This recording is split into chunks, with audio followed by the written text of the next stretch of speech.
வணக்கம். திருச்சி கிழக்கில் தனக்கு வாக்கு செலுத்தி வெல்ல வச்ச மக்களுக்கு நன்றி சொல்லும் விதமா திருச்சி கிழக்கு தொகுதிக்குள்ள இருக்கக்கூடிய சத்திரம் பேருந்து நிலையத்துக்கு எதுக்க இருக்கக்கூடிய தூய வளனார் கல்லூரியில, அதாவது ஐயா அப்துல் கலாம் படிச்ச கல்லூரி, அங்க நன்றி தெரிவிப்பு கூட்டத்தை வச்சிருக்காரு தாவேகாவோட தலைவர் தமிழ்நாட்டின் முதலமைச்சர் விஜய். நேற்றைய தினம் அந்த கூட்டம் நடைபெற்று முடிஞ்சிருக்கு. அந்த கூட்டங்கிறது பொதுக்கூட்டம் அப்படின்னு சொல்லப்பட்டாலும் வழக்கமா கட்சிகள் நடத்தக்கூடிய பொதுக்கூட்டம் போல இல்லை. தாவேக்கா நடத்துவாங்கல்ல, அந்த வாகனத்தின் மேல இருந்துகிட்டு பேசுவாப்புல இல்லை, அதே மாதிரி பொதுக்கூட்டம் தான். திருச்சி கிழக்க பொறுத்த வரைக்கும் விஜய்க்கு வாக்கு செலுத்தின மக்களின் எண்ணிக்கை 91,381 பேர், அதாவது ஏறக்குறைய 1,00,000 பேர். ஆனா விஜயோட நன்றி தெரிவிப்பு கூட்டத்துல அனுமதிக்கப்படுற மக்களின் எண்ணிக்கை வெறும் 5,000 பேர். எவ்வளவு? வெறும் 5,000 பேர். திமுகவோட ஆட்சி காலத்துல விஜயோட பரப்புரை கூட்டங்கள்ல 5,000 பேர் அனுமதிக்கப்பட்டாங்க. அப்ப தாவேகா தரப்புல கடுமையா எதிர்ப்பு. 5,000 பேருக்குள்ள சுருக்குறாங்க, அடக்குறாங்க, ஒடுக்குறாங்க, மடக்குறாங்க, அனுமதி மறுக்கிறாங்க, நாங்க விடமாட்டோம், 5,000 பேருக்கு மேல கூடக்கூடாதா? தாவேகாவோட எழுச்சியை பார்த்து நீங்க முடக்குறீங்க, எதுக்கு 5,000 பேருன்னு நீங்க விதி போடுறீங்க, எஸ்ஓபி போட்டு எங்க தளபதியை நீங்க முடக்குறீங்க அப்படின்னு ஏகத்துக்கும் பேசினாங்க. இன்னைக்கு தாவேகாவோட ஆட்சி, இன்னைக்கு விஜய் தான் முதலமைச்சர், காவல்துறை அவர் கட்டுப்பாட்டுல இருக்கு. இன்னைக்கு அவர் ஆட்சியில அவர் கூட்டம் போடுறாரு. அவர் தொகுதிக்குள்ள, அவர் வென்ற தொகுதிக்குள்ள நன்றி தெரிவிப்பு கூட்டம். அந்த கூட்டத்துக்கு அதிகபட்சமாக அனுமதிக்கப்படுற மக்களின் எண்ணிக்கை 5,000 பேர். இது என்ன கூத்துனா, பல பேர் அந்த கியூஆர் கோடும்பாங்கல்ல, அதை வச்சுக்கிட்டு அந்த பாசை வச்சுக்கிட்டு உள்ள போகணுங்கிறான். காவல்துறை அனுமதி மறுக்குது. காவல்துறையோட கடுமையா வாக்குவாதம் பண்றாங்க. ஒரு கட்டத்துல வெறியாகி தாவேகாக்காரங்க திமுகவோட அராஜக மொழிங்கிறாங்க. திமுக அராஜக கட்சி தான், மாற்று கருத்து இல்ல. ஆனா இன்னைக்கு ஆட்சியில் இருக்கிறது தாவேகா, தமிழ்நாட்டின் முதலமைச்சர் விஜய். அப்ப அவர் ஆட்சியில காவல்துறை அனுமதிக்கலனா கூட திமுகவோட அராஜக மொழிய அப்படிங்கிறாங்க. திமுக யோக்கிய கட்சி இல்ல, திமுக அயோக்கியத்தனம் தான் எல்லாம் செய்யுது. ஆனா அந்த திமுக மீது மக்களுக்கு இருக்குல்ல ஒரு கோபம், அந்த கோபத்தை காட்டி எல்லாத்துக்கும் திமுக காரணம் சொல்லி இவன் தப்பிச்சுக்க பாக்குறேன். எல்லாத்துக்கும் திமுக தொடக்கமாக இருக்கலாம். ஆனா இன்னைக்கு நடக்கிறதுக்கு இன்னைக்கு இருக்கக்கூடிய ஆளுங்கட்சி தான் பொறுப்பேற்கணும். ஆனா அப்படி பொறுப்பேற்கிற குணமே விஜய் கிட்ட கிடையாது, தாவேகா கிட்ட கிடையாது. முழுக்க முழுக்க கட்டுக்கதை, போலி பிம்பம், அவதூறு, உண்மைக்கு புறம்பா பேசுறது, திருச்சி பேசுறது, இப்படி எல்லாத்தையும் தாவேகா தரப்புல பண்றாங்க. அதுல விஜய் பேசுறப்ப எடுத்த உடனே ஆரம்பிக்கிறாப்புல நன்றி அப்படின்னு சம்பிரதாயத்துக்கு சடங்கு சொல்லிட்டு 6 மாதம் 6 மாத காலம் அமைதியா இருப்போம்னு சொன்னவங்க 6 நாள் கூட அமைதியா இருக்க முடியல அப்படிங்கிறாப்புல. 6 நாள் அமைதியா இருக்க மாதிரி இந்த ஆட்சி இருந்துச்சா?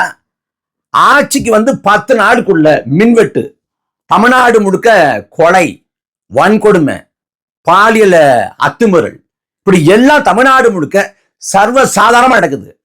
இல்ல என்னன்னா, இந்த கொலைக்கு, இந்த வன்கொடுமைக்கு அரசு நேரடி பொறுப்பு, நேரடி பொறுப்பு, தார்மீக பொறுப்பு. ஏன்னா அவங்க ஆட்சி நடக்குது.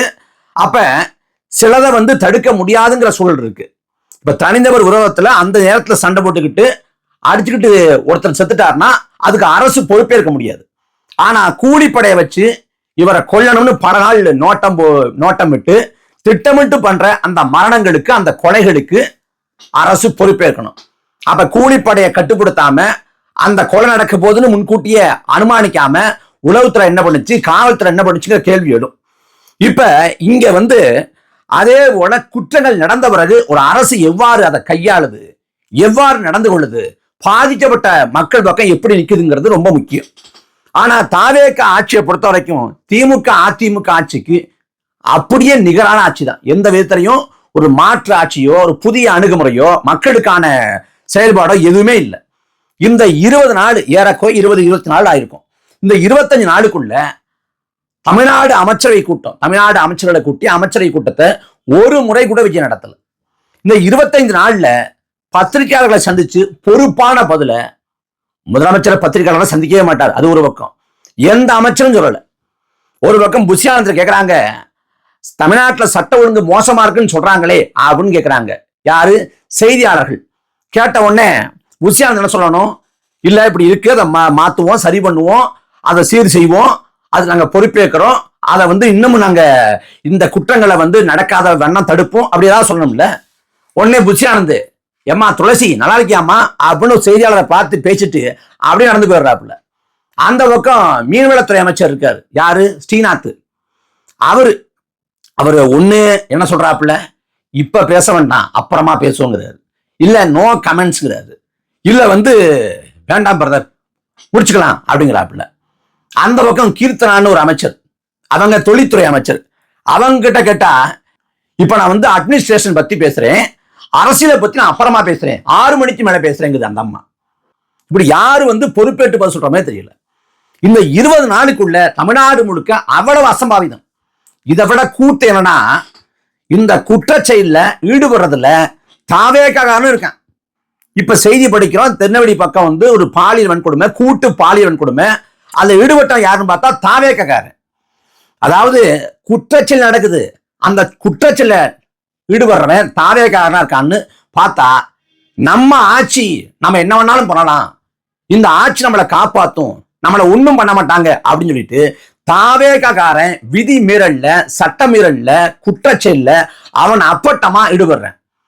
கும்பகோணம் பக்கம் பார்த்தா அங்க வந்து காவல்துறையோட கையை உடைச்சிட்டாங்க, யாரு, தாவேக்காரங்க. அதே போல பல இடங்கள்ல வன்முறை, குற்றச்செயல், வன்கொடுமை, அதுல யார் தொடர்புடைய ஆளுன்னு பார்த்தா தாவேக்காரன் ஒருத்தர் இருக்கேன். ஏன்னா நம்ம ஆட்சி என்ன வேணாலும் பண்ணலாம், எப்படி வேணாலும் கொள்ளையடிக்கலாம், நம்ம மிரட்டலாம், உருட்டலாம் அப்படின்னு நினைச்சிட்டு இருக்கேன். அப்ப இது எல்லாமே எப்ப 25 நாளுக்குள்ள நடக்குது. அப்ப கேள்வி கேட்பாங்களா கேட்க மாட்டாங்களா? 6 மாச காலம் ஹனிமூன் பீரியட், தேனிலவு காலம் அப்படின்ட்டு உங்களை நீங்க என்ன வேணாலும் பண்ணுங்க, தமிழ்நாட்டில் சட்ட ஒழுங்கு எப்படி வேணாலும் சீர்கட்டு போகட்டும், தமிழ்நாடு நாசமா போகட்டும், மின்வெட்டு ஏற்படட்டும், நீங்க இஷ்டத்துக்கு ஆட்டம் போடுங்க, உங்க கட்சிக்காரன் பூரா மாமூல் வாங்கட்டும் அப்படின்னு தேனிலவு காலம் பேசக்கூடாது, அமைதியா இருப்பாங்களா? தப்பு நடந்தா பேச செய்வாங்க. அப்ப தேனிலவு காலம் 6 மாத காலம் அப்படின்னா, அந்த 6 மாத காலம் கூட அமைதியா தமிழ்நாட்டை வைக்க துப்பு இல்லையே. 20 நாளுக்குள்ள வந்து ஆட்சி சந்திச்சு போச்சே. அப்ப 6 மாச காலம் எப்படி அமைதியா இருக்க முடியும்? 6 நாளோ 6 மணி நேரமோ தப்பு நடந்தா பேசதான் செய்யணும். அந்த காலத்துல வந்து ஒரு ஆட்சி தொடங்குதுன்னா 6 மாச காலம் அமைதியா இருப்போம் அப்படின்னு சொன்னது காரணம் என்னன்னா, நிர்வாகம் தெரியாது, தகவல் தொடர்புல சிக்கல் இருக்கும் அப்படின்னாங்க. இன்னைக்கு ஏஐ காலம், தகவல் தொடர்பு சிக்கலே கிடையாது. அப்ப இன்னைக்கு காலகட்டத்திலையும் 6 மாசம் எல்லாம் தர முடியாது. அது இல்லாம நான் வந்த நொடியிலேயே, யாரு, விஜய், நான் வந்த நொடியிலேயே சட்ட ஒழுங்கை சரி பண்ணிடுவேன், சட்ட ஒழுங்கை வந்து நான் கண்ட்ரோலுக்குள்ள கொண்டு வந்துருவேன் அப்படின்னு பேசினார். ஆனா இன்னைக்கு என்ன பேசாருன்னா, நேற்றைய கூட்டத்தில் பேசியிருக்காரு, அதாவது திமுக ஆட்சி காலத்துல போதை கலாச்சாரம் கடைக்கோடி வரைக்கும் பரவிச்சு, தொடக்க நிலையிலே கட்டுப்படுத்தாம விட்டுட்டீங்க, அதனாலதான் நடக்குதுங்கிறாப்புல.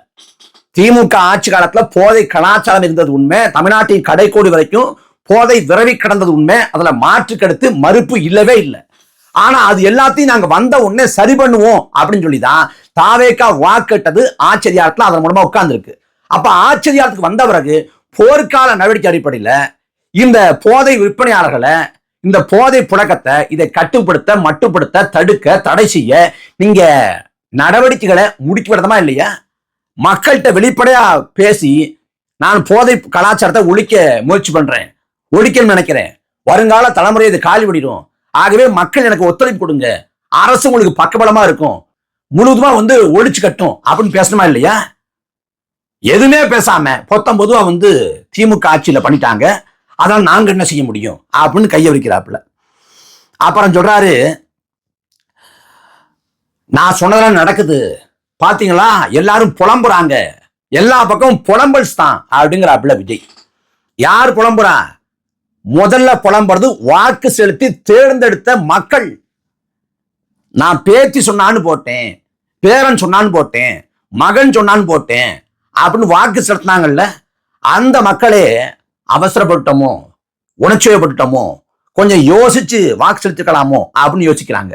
ஏன்னா கடந்த 15 ஆண்டுகள் ஆட்சியில, அதிமுக ஆட்சி காலம், திமுக ஆட்சி காலம்னு கடந்த 15 ஆண்டு காலத்துல இல்லாத அளவுக்கு தமிழ்நாட்டில் அறிவிக்கப்படாத மின்வெட்டு தாவேக்கா ஆட்சி தொடங்கிய 20 நாட்கள்ல தொடங்கிடுச்சு. ஆனா தமிழ்நாட்டோட மின்சாரத்துறை அமைச்சர் நிர்மல்குமார் சொல்றாரு, இங்க மின் தட்டுப்பாடு இல்ல, சில கருப்பாடுகள் புகுந்துருச்சுட்டு. திமுக ஆட்சி காலத்துல செந்தில் பாலாஜி சொன்னாரு, அதாவதுங்க அணில் தாங்க காரணம் மின்வெட்டுக்கு. அணில் பூரா போய் மின்கம்பத்துல உட்கார்ந்துக்கிட்டு வந்து அங்க அதுல போயிருது, அதுல கம்பிகளுக்கு இடையே வந்து உரசி மின் தட்டுப்பாடு ஏற்படுதுன்னாரு. அவர் அணில் தான் காரணம்னாரு. ஆனா இந்த அணில்கள் என்ன பண்ணுது, நாங்க காரணம் இல்ல, ஆடுதான் காரணம்ங்குது. இப்ப ஆடு காரணமா அணில் காரணமா? இப்ப எது காரணமோ, மின்சாரம் வரலன்னா மக்கள் எப்படி உறங்குவான், எப்படி ஓய்வெடுப்பான், பிள்ளைகள் எப்படி பச்சை பிள்ளைகள் தூங்கும்? அதை பத்தி எந்த கவலையும் இல்லை. இந்த பிக் பாஸ்ல எல்லாத்துக்கும் இந்த பரணி பையன் தான் சார் காரணம் அப்படின்னு பாப்புல, கருப்பு கஞ்சா கருப்பண்ணே. அந்த மாதிரி திமுக எல்லாத்துக்கும் காரணம், தொடக்க காரணம், மூல காரணம், மறுப்பதற்கு இல்லை. ஆனா திமுக மட்டுமே காரணம் சொல்லி உங்க பொறுப்பை தட்டி கழிக்க முடியாது. முதலமைச்சர் விஜய் அவர்களே, திமுக காரணமா இருக்கலாம், ஆனா நீங்க சரி பண்றேன்னு சொல்லிதான் அதிகாரத்துக்கு வந்தீங்க. இப்பயும் திமுக தான் காரணம் சொல்லிட்டு ஒப்பாரி வைக்கிறதுக்கும் வெறும் பேசிக்கிட்டு கடந்து போறதுக்கும் முதலமைச்சர் வேலை இல்லை, சரி பண்ணணும். ஆனா சரி பண்ணாம எல்லாத்துக்கும் கதை. நான் முதல் அமைச்சர் இல்ல, முதல் சேவகன் நாப்புல. இப்படிதான் ஐயா நரேந்திர மோடி 2019 பார்லிமெண்ட் தேர்தலுக்கு முன்னாடி, நான் வந்து இனி பிரதமர் இல்ல, நான் ஜவுகிதார், என்ன ஜவுகிதார் தான் கூப்பிடணும்னாப்புல. என்ன ஜவுகிதார்னா என்ன அர்த்தம்னா, ஜவுகிதார்னா நான் வந்து காவலன், மக்களின் காவலன் அப்படின்னு பொருள்படுமா. அப்ப அந்த சமயத்துல பாஜக காரங்க அத்தனை பேரும் ட்விட்டர் கணக்குல, அப்புறம் வந்து முகநூல் கணக்குல பேருக்கு முடி ஜவுகிதார் அப்படின்னு சேர்த்துக்கிட்டாங்க. மோடியும் பேருக்கு முடி ஜவுகிதார் அப்படின்னாப்புல. தேர்தல் முடிஞ்சு மோடி வென்றாப்புல, ஜவுகிதாரை தூக்கி கடாசிட்டார். அந்த மாதிரி இவர் முதல் சேவகனா. அப்புறம் கிண்டலும் கேலியுமா பேசுறாங்க. அவங்க கிட்ட கேட்கிறேன், நீங்க தொடர்ந்து செஞ்சுக்கிட்டே இருங்க, நானும் மக்களுக்கு நல்லதையே பண்ணிக்கிட்டு இருக்கேன், நீங்க கிண்டலே பண்ணுங்க, நான் மக்களுக்கு நல்லதையே பண்ணிட்டு இருக்கேங்கிறாப்புல. இந்த 30 நாட்களுக்குள்ள விஜய் பண்ண நல்லது என்ன? குறைந்தபட்சம் கொடுத்த தேர்தல் வாக்குறுதியை நிறுத்தினாரா? கொடுத்த தேர்தல் வாக்குறுதியை 200 யூனிட் மின்சாரம் இலவசம்னாரு. ஆனா அன்னைக்கு தேர்தல் வாக்குறுதியில தர்றப்ப அதுக்கு எந்த நிபந்தனையும் விதிக்கப்படல. ஆனா இப்ப நிபந்தனை விதிக்கப்பட்டு அது எல்லாருக்கும் இல்ல அப்படின்னு தட்டி கழிக்கப்படுது. அதே போல பயிர்க்கடன் தள்ளுபடி அப்படின்னாரு. ஆனா இன்னைக்கு பார்த்தா அந்த பயிர்க்கடன் தள்ளுபடி விவசாயிகளுக்கு பயனே அளிக்காத வகையில அதை மாத்திட்டாரு. 1 லட்சம் ரூபாய் கடன் வாங்கியிருந்தாங்கன்னா, பயிர்க்கடன் 1 லட்சம் ரூபாய் வாங்கியிருந்தாங்கன்னா, சாதாரணமாவே 1 லட்சம் தாண்டிடும் எல்லாருக்கும். அவங்களுக்கு தள்ளுபடி செய்ய போற தொகை வெறும் 5000 ரூபாய், வட்டி காசு கூட கிடையாது. 5000 ரூபாய் தள்ளுபடி பண்ணிவிட்டு நான் பயிர்க்கடனை தள்ளுபடி பண்ணி விவசாயிகள் வாழ்க்கையில நான் ஒளிவிளக்கு ஏத்திட்டேன் அப்படின்னு தாவேக்கா சுயத்தம்பட்டம் அடிக்குது. அப்புறம் சொல்றாப்புல, நாங்கெல்லாம் கோட் சூட் போடக்கூடாதா, அதிகாரம் செய்யறவங்களும் ஆதிக்க சக்திகளும் தான் போடணுமான்னு கேட்கிறாப்புல. இவர் கோட் சூட் போடக்கூடாது யாரு இப்ப சொன்ன? இந்த தனுஷ் ஒரு படத்தோட பாடல் வெளிக்குள்ள பேசினார்ல, ஏன் நாங்கள்லாம் வந்து கோபாலபுரத்துல வீடு வாங்கக்கூடாதா அப்படின்னா, அப்படி இல்லை. அந்த மாதிரி இவரு நாங்கள்லாம் கோட் சூட் போடக்கூடாதா, யாரு போடக்கூடாதுன்னு சொன்ன, போட்டுக்கிட்டு தெரிய வேண்டிதானே. ஆனா கோட் சூட்டு போட்டா எல்லாம் மாறிடும் அப்படின்னா அது எப்படி? பெருந்தலைவர் காமராசர் வந்து 9 ஆண்டுகால ஆட்சி, தமிழ்நாட்டு வரலாற்றுல பொற்கால ஆட்சி. அவரு வெளிநாட்டுக்கு போனாரு காமராசர். வெளிநாட்டுக்கு போறப்ப குளிர் பிரதேசம், குளிர் தாங்க மாட்டான்னு சொல்லிட்டு காமராசருக்காக அளவெடுத்து கோட் சூட்டு தச்சாங்க. ஆனா அந்த கோட்டு சூட்டை போட மாட்டேன் அப்படின்னு மறுத்துட்டு வேட்டி சட்டையிலேயே வெளிநாட்டுக்கு போனார். இன்னைக்கு நான் சத்தியம் சொல்றேன், விருதுநகர்ல காமராசர் இல்லம் இருக்கு, பார்வைக்கு, மக்கள் பார்வைக்கு. அங்க போனீங்கன்னா காமராசருக்காக தைக்கப்பட்டு காமராசர் போடாத கோட்டு அப்படின்னு அங்க போட்டிருக்கும். அந்த காமராசர் கோட் சூட்டு போடல. அவர் ஹேண்ட்ஸம் சிஎம் கிடையாது. முகம் வந்து பொலிவா இருக்காது, வசீகரமா இருக்காது, ஒரு பாமரன் தோற்றத்துல இருக்கும். அதே போல அண்ணாவுடைய தோற்றமும் ஒரு பாமர தோற்றம் தான். ஆனா அவங்க மக்களுக்கு சேவை செஞ்சாங்க. இப்படி ஓபி அடிக்கல, இப்படி வந்து கதை சொல்லி தெரியல. அதுல சொல்றாரு பாருங்க, அதிகாரம் செய்யறவங்களும் ஆதிக்க சக்திகளும் தான் கோட்டு போடணுமான்னு கேட்கிறாரு. அதிகாரம் செய்யறவங்களும் ஆதிக்க சக்திகளும் போடணுமான்னு கேட்கிறாரு. விஜயை குறை சொல்றதா, விஜய்க்கு எழுதி தர்றான் பாருங்க, அவனை குறை சொல்றதான்னு தெரியல. இப்ப அதிகாரம் பண்றது யாரு? அதிகாரத்தில் இருக்கிறது யாரு? தாவேகா தானே, விஜய் தானே. விஜய் தானே முதலமைச்சரு. அப்ப இந்த தர்க்கம் எப்படி பொருந்தும்? அதிகாரம் செய்யறவங்களும் ஆதிக்க சக்திகளும் தான் போடணுமா கோட்டை அப்படின்னு கேட்கிற இந்த தர்க்கம் எப்படி பொருந்தும்? அந்த லட்சணத்தை எழுதி கொடுத்துருக்காங்க. இவரும் பார்த்த உடனே நல்லா இருக்கேன், நல்லா ரைமியா இருக்கேன்னு படிச்சிட்டாப்புல. அப்புறம் 2 பேருக்கு நடுவில் தான் போட்டி. ஒன்னு திமுக, இன்னொன்னு வந்து தாவேகாங்கிறாப்புல. திமுக அவன் ஓரம் போயிட்டான், அவன் தோத்து போயிட்டான், ஸ்டாலினே தோத்துட்டாரு. இப்ப ஆட்சி அதிகாரத்துல தாவேகா இருக்கு. இப்ப இந்த ஆட்சி அதிகாரத்துல இருக்கிறப்ப இந்த அரசுக்கு போதிய ஒத்துழைப்பு தராத ஒரு அரசுனா, போதிய பங்களிப்பை தராத ஒரு அரசுனா பாஜகவை தான் இருக்க முடியும். ஏன்னா அவன் வந்து இப்ப நீட்டுக்கு எதிராக தீர்மானம் போட்டா அவன் ஒப்பு தர மாட்டேங்கிறான், நம்ம நிதியை கட்டா தர மாட்டேங்கிறான். அப்ப போட்டி வந்து மத்திய அரசுக்கும் மாநில அரசுக்குமா தான் இருக்கணும்.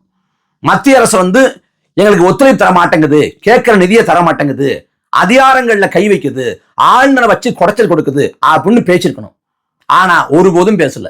பேசுறப்ப திமுகவும் அதிமுகவும் சேர்ந்து கூட்டணி அமைக்க முயற்சி பண்ணதை பேசின விஜய், ஆளுநர் வந்து குடைச்சல் கொடுத்தத ஒரு இடத்துல கூட விஜய் பேசல. அதை பத்தி அவரு சிந்திக்கவும் இல்லை. அப்புறம் சொல்றாரு எல்லாரும் சட்டசபை நிகழ்ச்சியை இப்ப கவனிக்கிறாங்க அப்படிங்கிறாப்புல. உண்மைதான், சட்டசபை நிகழ்ச்சியை இப்ப தொலைக்காட்சிகள்ல செய்தி பார்க்கிற கூட்டம் வந்து அதிகமாயிருக்கு, அது வரவேற்கத்தக்கதுதான். ஆனா அப்படி பாக்குறவங்க சினிமா மாதிரியே அதை பாக்குறதுதான் பெரிய அவலம். சட்டசபை நிகழ்ச்சியை பார்த்தாங்க, ஒரு நாள் தான் சட்டசபை கூட்டத்தொடர் நடந்துச்சு, 2 நாள் நினைக்கிறேன். முதல்ல பதவியேற்றாங்க, அடுத்த நாள் நிகழ்ச்சி தொடங்கப்பட்டுச்சு. அந்த 2வது நாள்ல வந்து எதிர்கட்சிகள் எல்லாம் சேர்ந்து விஜயை போட்டு பொழந்து கட்டினாங்க. விஜய் பதில் சொல்வாரு அப்படின்னு பார்த்தா எழுதி கொடுத்த ஒன்னே ஒண்ணு, நாங்க குதிரை பேரம் செய்யல, குதிரை வேகத்துல செயல்படுறோம்னு எழுதி கொடுத்தத ரைமியா படிச்சுட்டு உட்கார்ந்துட்டாப்புல. எதிர்கட்சிகள் வச்ச குற்றச்சாட்டுகளுக்கு, விமர்சனங்களுக்கு, கேள்விகளுக்கு எதுக்குமே விஜய் பதில் சொல்லல. ஏன்னா எவனும் அதை எழுதி தரல. எழுதி கொடுத்து அதை ராத்திரி மனப்பாடம் பண்ணி மண்டைக்குள்ள ஏற்றி அப்புறம் ஓரளவு பார்த்துக்கிட்டு தான் பேச முடியும். அந்த நொடி பொழுதுல பேசுவதற்கான அறிவு, ஆற்றல், வரலாற்று புலமே எதுவும் விஜய்க்கு தெரியாது, எதுவும் விஜய் கிடையாது. அதான் இங்க பிரச்சனை. அதனால சட்டசபை நிகழ்ச்சியில விஜயை போட்டு அடிச்ச உடனே சட்டசபை கூட்டத்தொடர் வந்து தேதி குறிப்பிடாம ஒத்தி வைக்கப்பட்டு இன்னைக்கு வரைக்கும் தொடங்கப்படல. அப்புறம் சொல்றாரு தற்கொலைன்னு சொல்றீங்களேங்கிறாப்புல. தற்கொலையை விட பெரிய வார்த்தை ஒன்றும் கிடைக்கல, அதனால தற்கொலைன்னு சொல்றாங்க.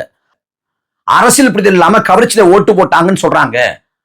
கவர்ச்சியில போறதுக்கு நான் என்ன அப்படின்னு ஆரம்பிச்சு வேண்டாம் விட்டுருங்க அப்படிங்கிறாப்புல. நாமளும் சொல்றோம் நீங்க வந்து சரி வேண்டாம் விட்டுருங்க, அதை எப்படி நம்ம வாயில சொல்றது அப்படின்னு கடந்து போறோம். எப்படி கொழுப்பு பாருங்க. கவர்ச்சியில ஓட்டு போட்டாங்கன்னு சொன்னா ஏத்துக்க மாட்டாராம். 100 விழுக்காடு திரைக்கு வச்சுலாம் ஓட்டு போட்டிருக்காங்க. ஆனா அவர் கவர்ச்சினா என்ன நினைப்பு வருது அவருக்குன்னா, கவர்ச்சினா இந்த ஐட்டம் டான்ஸ் ஆடுவாங்கல்ல திரைப்படங்கள்ல, அதான் அவர் சொல்ல வர்றாரு. அவரோட உடல் மொழியும் அந்த தோரணையும் அதான் காட்டுது. அப்ப பெண்களை மையப்படுத்தி மலினமா பேச வந்து அதோட நிறுத்திட்டாப்புல. ஆனா முழுக்க முழுக்க திரைக்கு வச்சுதான் மக்கள் ஓட்டு போட்டேன். கவர்ச்சினா திரை கவர்ச்சி, மற்ற கவர்ச்சின்னு இருக்கு. ஆனா இந்த ஆளுக்கு கவர்ச்சினாலே, இந்த ஆள் சொல்லக்கூடாது முதலமைச்சரா, சரி இவருக்கு கவர்ச்சினாலே அவருக்கு வந்து இந்த பெண்களை பத்தி சிந்தனை தான் வருது. முழுக்க முழுக்க திரைக்கு வச்சு தான் ஓட்டு போட்டேன், அது என்ன மாற்று இருக்க முடியும்? அப்புறம் வந்து மக்களை தப்பா பேசினா விஜய் கேள்வி கேட்பான், சும்மா இருக்க மாட்டேன். இவர் கட்டின மனைவி விவாகரத்து பண்றாங்க, அதற்கான மனு போடுறாங்க. மனு போட்டப்ப மனைவிய தப்பு தப்பா பேசுறான். யாரு? தாவேகக்காரன். திமுகவோ அதிமுகவோ காங்கிரஸோ பாஜகவோ இல்ல, தாவேகக்காரன் சங்கீதா தப்பா பேசுறான். அதுக்கு வந்து மாதர் சங்கம் கண்டிக்குது. ஆனா விஜய் வந்து இதை பேசாதீங்க அப்படின்னு ஒரு வார்த்தை சொல்லல. கட்டின மனைவியை தப்பா பேசினவே கண்டிக்காத இவரு மக்களை தப்பா பேசினா கிளம்பி வருவாராம். அடிச்சு விட வேண்டியதானே வாய்க்கு வர்றது. மக்களுக்கு தொந்தரவா இருக்க டாஸ்மாக இந்த விஜய் க்ளோஸ் பண்ணா. எங்க க்ளோஸ் பண்ணா? சரி, எங்க க்ளோஸ் பண்ணாரு? எங்க பண்ணாரு? 700க்கும் மேற்பட்ட கடைகளை மூடுவதாக அறிவிக்கப்பட்டுச்சு. அது எங்க? பள்ளிக்கூடத்துக்கு, கல்லூரிக்கு, கோயிலுக்கு அருகாமல் இருக்கக்கூடிய அந்த கடைகளை மூடுவதா அறிவிக்கப்பட்டுச்சு. தமிழ்நாடு முழுக்க இருக்கக்கூடிய எல்லா கடைகளும் மூடுவதா அறிவிக்கப்படல. அந்த அறிவிக்கப்பட்டுச்சு, அந்த அறிவிப்பும் முழுமையாக செயலாக்கம் பெறல. அதுவும் இன்னும் சிக்கல்ல இருக்கு. பல கடைகளை மூடலங்கிறாங்க. ஆனா டாஸ்மாக் கடையை மூடலங்கிறாப்புல. மக்களுக்கு பள்ளிக்கு, கல்லூரிக்கு, கோயிலுக்கு அருகே இருக்கக்கூடிய டாஸ்மாக் கடை மட்டும் தொந்தரவு இல்லை, டாஸ்மாக் கடையே தொந்தரவு தான். என்னமோ தமிழ்நாடு முழுக்க டாஸ்மாக் கடையை மூடி மதுவிலக்கை கொண்டு வந்த மாதிரி பேசுறாப்புல. அப்புறம் வந்து குதிரை பேரம்னு தப்பா சொல்றாங்க அப்படிங்கிறாரு. குதிரை பேரம் சொல்லக்கூடாது, கழுதை பேரம் அப்படின்னு என்ன சொல்லலாம். என்ன கழுதைகள், எல்லாம் கழுதைகள். இன்னும் சொல்ல போனா கழுதை கூட பொதி சுமக்கும், மக்களுக்கு பயன்படும். இது மக்களை பத்தி கவலைப்படாத கழுதைகள். அப்புறம் திமுக ஒரு தூய சக்தி, தூர சக்தி, பாரசக்தி, கோர சக்தி. அப்புறம் வந்து ஏதோ தூள் ஏதோ வார்த்தை வருது, அதையும் சொல்றாப்புல. தூண்டு போன சக்தி அப்படின்ட்டு. இந்த புலி படத்தோட பாடல் வெளியிட்டுள்ள நிகழ்வுல ஐயா டி ராஜேந்திர பேசுவாரு. இது அசராத புலி, அடங்காத புலி, இது விவேகமான புலி, இது செம்புலி, இது கரும்புலி அப்படின்னு அடிச்சு விடுவாப்புல. கூட்டமே அப்படி 6 வரைக்கும் சிரிச்சு வெடிக்கும். அந்த மாதிரி எவன் எழுதி கொடுத்தான்னு தெரியல. தூய சக்தி, தூர சக்தி, பாரசக்தி, என்னது ஒண்ணு இளவும் புரியலையே. என்னமோ கர்மம் எழுதி கொடுத்துருக்காங்க. அப்புறம் சொல்றாப்புல, நாங்க இந்த தேர்தல்ல 50-60 ஆண்டா இருந்த சாதியை உடைச்சிருக்கோம், மதத்தை உடைச்சிருக்கோம், காசு கொடுத்து ஓட்டு வாங்குறத உடைச்சிருக்கோம்ங்கிறாப்புல. அதாவது சாதியை வச்சு வாக்கு செலுத்துறத, மதத்தை வச்சு வாக்கு செலுத்துறத, அப்புறம் காசு கொடுத்து வாக்கு செலுத்துறத, அதையெல்லாம் உடைச்சிருக்கோம்ங்கிறாப்புல. மக்கள் இந்த தேர்தல் காலத்துல சாதிய மதத்தை காசு கொடுத்தவன அதை பார்த்து இல்ல, யார் வேட்பாளர்னே பார்க்காம தான் ஓட்டு போட்டிருக்கேன். அதான் இதார்த்தம். விஜய் சாதி பார்க்காம மதம் பார்க்காம வேட்பாளர் நிறுத்தவும் இல்லை. இவர் வேட்பாளர் நிறுத்தின ஆட்கள்லாம் காசு கொடுக்காம சந்திக்கவும் இல்லை. திமுக அதிமுக காசு கொடுத்தது போல தாவேகாவிட ஒரு சாரார் காசு கொடுத்தாங்க. அது சத்தியமான உண்மை. காரைக்குடி பிரபு உட்பட. அதுல சாதி பார்க்காம மதம் பார்க்காமலாம் விஜய் வேட்பாளரை நிறுத்தவும் இல்லை. இன்னும் சொல்ல போனா அவர் திருச்சி கிழக்குல பெரம்பூர்ல நின்னதே இந்த சாதி சார்ந்த மதம் சார்ந்த கணக்குக்காகத்தான். அதை சொல்லணும்னா, காரைக்குடியில எந்த சமூகம் பெரும்பான்மை? மறவர் பெரும்பான்மை, மறவர் வேட்பாளர். ஸ்ரீரங்கம் மயிலாப்பூர் அங்க பார்ப்பனர் வேட்பாளர். குமரியில வெள்ளாளர் வேட்பாளர். நாகர்கோவில்ல சிஎஸ்சி நாடார் வேட்பாளர். பத்மநாபபுரத்துல இந்து நாடார் வேட்பாளர். நாங்குநேரியில நாடார் வேட்பாளர். ராதாபுரத்துல அப்பாவுக்கு கத்தோலிக்க நாடார் வேட்பாளர். தூத்துக்குடியில மீனவ சமூகவாதிய மீனவர் வேட்பாளர். சிவகாசில நாயுடு வேட்பாளர். குளச்சல்ல கத்தோலிக்க நாடார் வேட்பாளர். கில்லூர்ல மீனவர் வேட்பாளர். நெல்லையில மரவர் வேட்பாளர். இது எல்லாமே எந்தெந்த சமூகங்கள் அந்தந்த பகுதிகளில் பெரும்பான்மையா இருக்கோ இந்த சமூகத்தை பார்த்தா வேட்பாளரா விஜய் நடித்திருக்காரு. விஜய் வேட்பாளர் நிறுத்துறப்ப சாதி பார்த்து மதம் பார்த்து நிறுத்தினாரு. நிறுத்தின ஆட்கள்ல சில பேர் காசு கொடுத்தாங்க வாக்குக்கு. ஆனா மக்கள் ஓட்டு போடுறப்ப அவன் சாதியை பார்க்கல, மதத்தை பார்க்கல, வேட்பாளரை பார்க்கல, கட்சியை பார்க்கல, சின்னத்தை பார்க்கல. அவனுக்கு திரை கவர்ச்சி. விஜய் என்ன சொன்னாரோ அதுக்கு போட்டேன். ஆனாலும் எடப்பாடி தொகுதியில விசில் சின்னத்தை நிக்காத தொலைக்காட்சி பெட்டி சின்னத்தை நின்ன சுயேட்சைக்கு 50,000 பேர் ஓட்டு போட்டேன். அப்ப முழுக்க முழுக்க வேலை செஞ்சது திருச்சி கிழக்கு தான். அப்புறம் சொல்றாப்புல பேச்சோட நிறைவா, திருச்சி கிழக்கு என்னோட செல்ல பிள்ளைங்கிறாப்புல. பிள்ளைய நல்லா கவனிச்சுக்குவார்ல அவரு. ஊழல் இல்லாத நிலையை உருவாக்குவேங்கிறாப்புல. கட்சிக்காரன் பூரா குவாரியில தொடங்கி எல்லா இடத்தையும் போய் மாமூல் வாங்கிட்டு இருக்கிறான். ஆனா ஊழல் இல்லாத நிலையை உருவாக்குவார் அவரு. இந்த தேர்தல்ல வேட்பாளர் நிக்கிறதுக்கு வேட்பாளர்கிட்ட காசு வாங்கப்பட்டுச்சு. வேட்பாளர் பூரா திமுக அதிமுக போய் அவன் காசு வாங்கிட்டு சும்மா உட்காந்துட்டான். மக்கள் ஓட்டு போட்டு அவனை எம்எல்ஏ ஆக்கிட்டான். அதான் விசித்திரம். இதுல வேட்பாளர் நிக்கிறதுக்கு வேட்பாளர்கிட்ட தாவேகா தலைமை காசு வாங்குது. நின்ன வேட்பாளர் திமுக அதிமுக போய் நான் வேலை செய்ய மாட்டேன், காசு கொண்டு காசு வாங்கியிருக்கேன். எல்லாம் நடந்திருக்கு. ஆனா அவங்க ஊழலை ஒழிக்க போறாங்களாம். இங்க பேசப்பட வேண்டிய முதன்மையான பிரச்சனை மேகதாது அணை. காவிரியில கர்நாடகா கட்ட முயற்சி பண்ணுது, அதை பேசல. பெட்ரோல் டீசல் விலை உயர்வு, அதை பேசல. PM ஸ்ரீ அதுக்கு மத்திய அரசு ஒப்புதலை தர சொல்லி அழுத்தம் கொடுக்குது, அதை பேசல. நிதி பகிர்வு, இது வரைக்கும் நிதி பகிர்வு மத்திய அரசு தரல, அதை பத்தி பேசல. தமிழ்தாய் வாழ்த்த ஆளுநர் பங்கேற்கக்கூடிய நிகழ்வுல 3ஆம் இடத்துல பாடுறாங்க, அதை பத்தி பேசல. மின்வெட்டு இருக்கு, அதை பத்தி பேசல. எதையும் பத்தியும் பேசல. நீங்கள போனா இந்த பேச்ச சட்டமன்றத்திலேயோ செய்தியாளர் சந்திப்புலையோ பேசுவாரன்னா அங்கேயும் பேச மாட்டார். ஒரு முதலமைச்சரா வர்றப்ப முதல் கூட்டங்கிறப்ப மக்களுக்கு நன்றி தெரிவிச்சு நான் என்ன மாதிரி செயல்பட போறேன், மக்களோட ஒத்துழைப்பு எந்த மாதிரி இருக்கணும், மக்கள் எந்த மாதிரி நடந்து கொள்ளணும், எதிர்கட்சிகளை எப்படி ஆக்கப்பூர்வமான விமர்சனங்கள் வைக்கணும் அப்படின்னு ஒரு பொறுப்புணர்ந்து ஒரு பொறுப்போடு பேசியிருக்கணும். ஆனா விஜய் கிட்ட எந்த பொறுப்புணர்ச்சியும் இல்லை. இன்னும் சொல்ல போனா தான் ஆட்சி காலத்தில் நடந்த குற்றங்களுக்கு கூட அவர் பொறுப்பேற்க தயாரா இல்லை. மாறாக பழி போடுறாங்கிறப்பல விஜய் மேல எப்போதும் பழி போடல. கரூர்ல விஜய் திட்டமிட்டு 41 பேரை கொன்னார்னா அது பழி. கரூர் மரணம் விஜய் தாமதத்தான் நிகழ்ந்துச்சு, விஜய் பொறுப்பேற்கணும்னா அது பொறுப்பேற்பு தான். இப்ப தாவேக்கான ஆட்சி காலத்துல சட்ட ஒழுங்கு சிக்கல் ஏற்படுது அப்படின்னா இங்க விஜய் திட்டமிட்டு இதை பண்றாரு அப்படின்னா அது பழி போடுறது. ஆனா இங்க நடக்கிற குற்றங்களுக்கு விஜய் பொறுப்பேற்கணும், அதன் நிலைமையை சரி பண்ணோம்னா அது பொறுப்பேற்பு தானே ஒழிய பழி போடுறது இல்லை. அப்ப விஜய்க்கு பழி போடுறதுக்கும் பொறுப்பேற்கிறதுக்குமே ஜாஸ்தி இல்லை. ஆனா இங்க பழிய போடுறது கூட விஜய் தான். கரூர்ல சரி பண்ணிட்டாங்க அப்படின்னா இருக்கட்டும், மற்ற விஷயங்கள்ல வந்து திருச்சி பசா இருக்கட்டும், எல்லா பழியும் போறது விஜய். அப்புறம் நிறைவா சொல்ல நினைக்கிறேன், அதாவது விஜயோட இந்த பேச்சுல வந்து திரும்பவும் பதிவு பண்றாரு, கஜானாவை திமுக காலி பண்ணிட்டு போயிடுச்சுன்னு. 10 லட்சம் கோடி கடன், 5 லட்சம் கோடி கடன் நாங்க திமுக, மாற்று கருத்து இல்லை. ஆனா பரப்புரை கூட்டத்துல இந்த நிதி சிக்கலை எவ்வாறு கையாடுறதுங்கிறதுக்கு வந்து விஜய் ஒரு தீர்வை சொன்னார். ஸ்டாலின் சாரால முடியாதையா நீங்க செய்ய போறீங்கிற கேள்வி வரலாம் உங்களுக்கு. மொத்த பட்ஜெட் வந்து 4,39,000 கோடி. எவ்வளவு? 4,39,000 கோடி. அதுல 30 விழுக்காடு ஸ்டாலின் சார் வழியா போகுது, அதாவது கமிஷனா போகுது. அதுல வந்து 20 விழுக்காடு ஸ்டாலினுக்கு போகுது, 10 விழுக்காடு அமைச்சருக்கு போகுது. இந்த 30 விழுக்காடு கமிஷனை மக்களுக்கு ஒதுக்கும் பணத்தை சைடுல போகாம மொத்த பணத்தையும் மக்களுக்கு கொடுத்துட்டாலே சூப்பரான அரசாங்கத்தை கொடுக்கலாம்னு சொல்றாரு. அதாவது திமுக ஆட்சி காலத்தை எல்லாத்துக்கும் 30 விழுக்காடு கமிஷன் அடிச்சாங்க. அந்த கமிஷன் அடிக்காம அந்த பணத்தை மக்களுக்கு செலவு பண்ணாலே சூப்பரான நிர்வாகம் பண்ணலாம் அப்படின்னு திருவாய் மலர்ந்தது இதே விஜய் தேர்தல் பரப்புரை கூட்டங்கள்ல. ஆனா அதிகாரத்துக்கு வந்தவர்கள் என்ன சொல்றாருன்னா, திமுக பண்ணிட்டு போயிடுச்சு, என்னால பண்ண முடியாது அப்படின்னு இப்போது காரணம் கற்பிக்கிறார். அப்ப எப்படி பார்த்தாலும் இந்த விஜயோட பேச்சுங்கிறது தேர்தல் ராகம், அயோக்கியத்தனத்தோட முழு உருவம் விஜய் என்பதை பறைசாற்றும் விதமா அந்த பேச்சு இருந்துச்சு. நாம விஜய்க்கு வந்து அரசியல்ல முதிர்ச்சி இல்ல, பக்குவம் இல்லைன்னு நினைச்சோம்.